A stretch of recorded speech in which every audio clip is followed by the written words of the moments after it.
जय श्री कृष्ण। स्वागत है आप सभी का मेरे एचएस भारद्वाज यूट्यूब चैनल पर। मैं हरिओम शर्मा आज आपको पूजा से संबंधित जानकारी दूंगा। आपको प्रतिदिन घर में किस प्रकार से पूजा करनी चाहिए। आपने घर में मंदिर बना रखा है तो लड्डू गोपाल जी की पूजा किस विधि से करें, क्या घर के अंदर शिवलिंग रखना चाहिए या नहीं, सालग्राम जी की पूजा कैसे करनी है, तुलसी माता की पूजा कैसे करनी है, ये सारी जानकारी आज मैं आपको इस वीडियो में दूंगा। तो सबसे पहले आप चैनल को सब्सक्राइब कर दें, जो पहली बार चैनल पर आए बगल में बेल आइकन बटन को प्रेस कर दें, जिससे मेरी हर वीडियो का नोटिफिकेशन आपके पास पहुंचेगा। घर में प्रतिदिन पूजा के नियम। घर में प्रतिदिन किस प्रकार से पूजा करनी चाहिए। अगर आपने मंदिर बना रखा है, भगवान की किसी भी देवता की आप पूजा करते हैं, इससे कोई मतलब नहीं है। आप किस देवता को मानते हैं वो आपके ऊपर है। आप किस देवता की आराधना करते हैं, आपके कौन से इष्ट देवता हैं, वह आप अपने हिसाब से चुन सकते हैं। किस प्रकार से आपको पूजा करनी है, क्या घर में शिवलिंग रखना चाहिए, तो ये सारी जानकारी मैं आपको दे रहा हूं। सबसे पहले आप जब भी रात को सोते हैं तो सोते समय पूरे दिन के अपने कार्यों को स्मरण करें।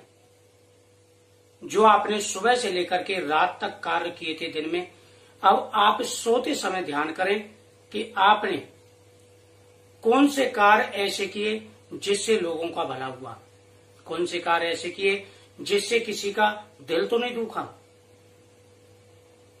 आपने परिवार के लिए आपने क्या क्या कार्य किए वो सभी का स्मरण करें और भगवान का धन्यवाद करें। गायत्री मंत्र का उच्चारण करते हुए आप शयन करें। सोते समय हमेशा ध्यान रखें, कभी भी कोई भी ऐसे विचार नहीं आने चाहिए जिससे आपको सोते समय भी टेंशन हो। कभी भी सोते समय किसी भी ऐसी गहराई की बातें नहीं सोचनी चाहिए जिससे आपके स्वास्थ्य पर फर्क पड़े, क्योंकि इंसान जब सोता है उस समय मन बिल्कुल हल्का होना चाहिए। और सोते समय जैसे हमारे विचार होते हैं उसी प्रकार से रात्रि को हमारे स्वप्न आते हैं और फिर पूरा दिन उसी प्रकार से व्यतीत होता है इंसान का। चाहे कितनी भी टेंशन है, कितनी भी परेशानियां, लेकिन सोते समय हमेशा मन को हल्का रखें और गायत्री मंत्र का या ओम नमो भगवते वासुदेवाय मंत्र का उच्चारण करते हुए आप जो है शयन करें। उसके बाद में सुबह उठते ही सर्वप्रथम आपको करना है कि अपने दोनों हाथों को देखना है। दिन की शुरुआत सबसे पहले यह करनी है कि जो हमारे भगवान ने हाथ दिए हैं दो, इनसे हमेशा शुभ कार्य हो, कभी किसी का कोई आयत ना हो और ऐसे कार्य हो जिससे हमें दुआ मिले। कराग्रे वस्ते लक्ष्मी, कर मध्य सरस्वती, कल मूले तु गोविंदा, प्रभाते कर दर्शनम। यानी हमारे हाथों में माता लक्ष्मी, माता सरस्वती और भगवान गोविंद का वास होता है। सबसे पहले ऐसा कर करके 3 बार इन हाथों को अपने मुख पर फेरना है। उसके बाद में 3 बार भूमि को प्रणाम करना है। यानी हम भूमि पर पैर रखते हैं, ये हमारी माता है। जिस प्रकार से अगर कोई गलती हो जाए, पूरे दिन हम भूमि पर चलते हैं कि मातेश्वरी मैं पैर रखने से पहले आपका वंदन करता हूँ। अगर मुझसे कोई गलती हो, क्योंकि चलते समय इंसान को कई प्रकार की गलती होती है, कोई छोटे छोटे कीड़े मकोड़े जो होते हैं वो पैर के नीचे आ जाते हैं, तो इसलिए मैं आपसे क्षमा याचना करता हूँ। उसके बाद में आपको स्नान करना है। स्नान करते समय गंगा माँ का स्मरण करना है, ओम गंगाए नमः, ऐसा कहकर के आपको स्मरण करना है। उसके बाद में आप भगवान सूर्य देव को जल दें। उससे पहले आप भगवान गणेश जी का स्मरण करें, ओम गंगणपते नमः, ऐसा कहकर के फिर एक लोटे में जल लेकर के भगवान सूर्य देव को जल अर्पण करें।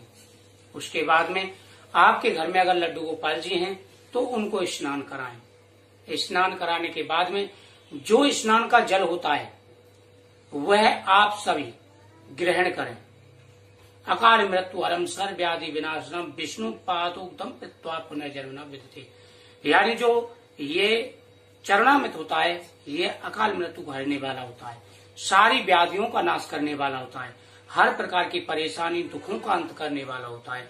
इसलिए इसका चरणामृत जरूर लेना चाहिए। उसके बाद में पहले चरणामृत के लिए जल अलग निकाल दें और जो बचा हुआ जल है उसे आप तुलसी जल में डाल सकते हैं।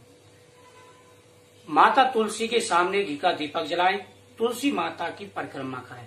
अगर संभव हो तो परिक्रमा करें, नहीं तो दंडवत प्रणाम कर दें।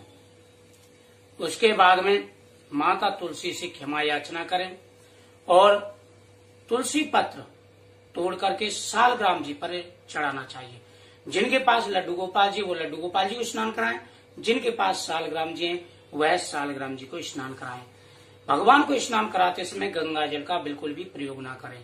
भगवान सालग्राम जी को, भगवान विष्णु को गंगा जल से स्नान नहीं कराया जाता, क्योंकि वामन अवतार में जब भगवान ने पग से धरती नापी थी तो ब्रह्मा जी ने अभिषेक किया था, कमंडल से जल पैर पर गिराया था, उससे गंगा जी प्रकट हुई थी। इसलिए कभी भी भगवान विष्णु को गंगा जल से स्नान न कराएं। शंख से स्नान करा सकते हैं। अगर घर में शंख है तो शंख की ध्वनि जरूर करें, 3 बार शंख जरूर बजाएं और शंख से स्नान करा सकते हैं। उसके बाद में आप किसी भी मंत्र का जाप करें। भगवान को स्नान कराने के बाद में आप अगर शिवलिंग है तो शिवलिंग को कभी भी तुलसी में ना रखें। बहुत सी कहते हैं कि शिवलिंग को तुलसी में रखना चाहिए। तुलसी में सालग्राम जी को रखा जाता है, शिवलिंग को नहीं। अगर आपके घर में शिवलिंग है तो उनकी पूजा करें।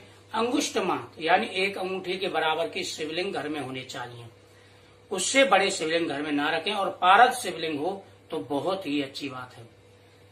शिवलिंग की पूजा सभी कर सकते हैं, चाहे स्त्री हो या पुरुष। शिवलिंग की पूजा का अधिकार सभी को, क्योंकि भगवान सभी के होते हैं, भगवान एक के नहीं होते। भगवान कभी किसी का अहित नहीं करते, भगवान सबका भला करते हैं। इस चीज का हमेशा ध्यान रखें।